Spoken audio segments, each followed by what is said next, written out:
make people careless and godless? No, no. That is why Christian education has an eye for what is happening beyond the direct environment of us Christians. It is engaged in both living as a Christian and the meaning of the gospel for the world.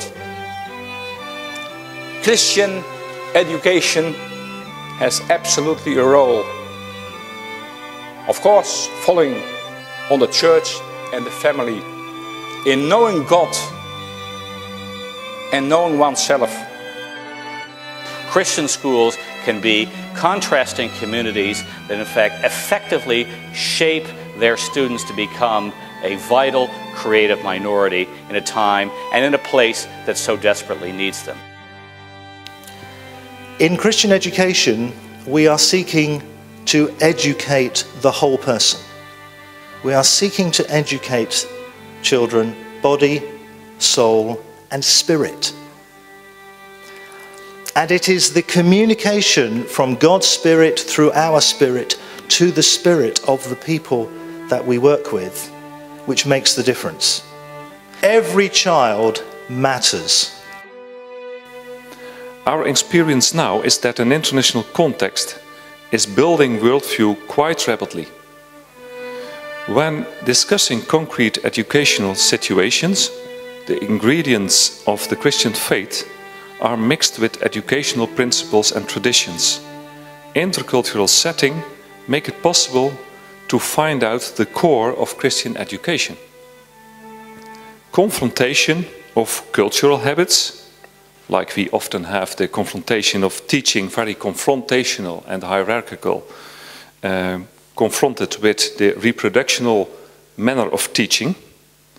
But when the confrontation takes place, it will certainly be clear that the style of teaching is not decisive, but imparting love is decisive. Showing interest for students, being willing to lower the level to make sure that students will learn instead of being unconcerned.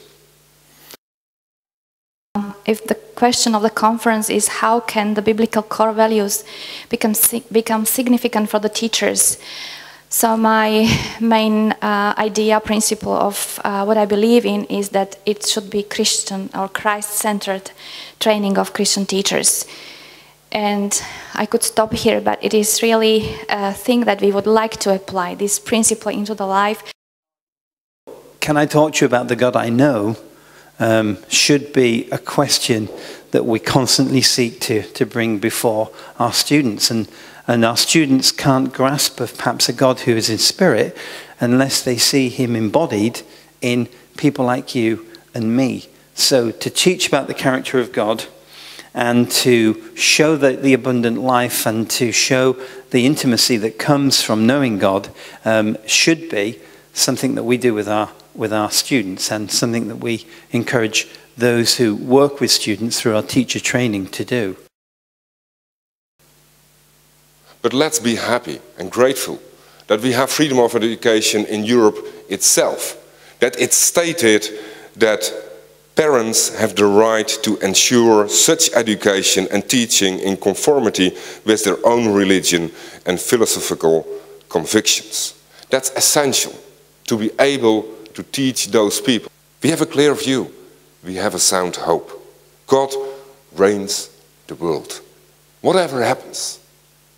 Even if we think that things go wrong, his name will be honored. He will guarantee that. Let's part in his name. Let's part in that trust.